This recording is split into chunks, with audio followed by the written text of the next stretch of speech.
Isang araw ay hinahabol ni Danny yung nagtitinda ng ice cream, pero hindi niya na ito inabutan.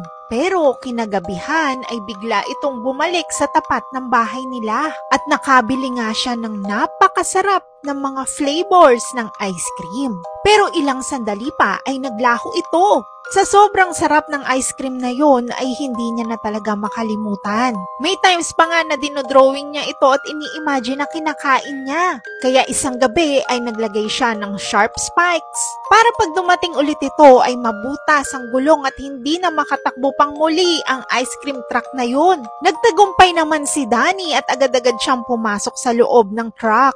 Agad siyang kumuha ng ice cream. Pero biglang lumabas yung nagtitinda ng ice cream at nilak siya sa loob ng truck. Yung pala yung truck at ice cream na yun ay may sumpa.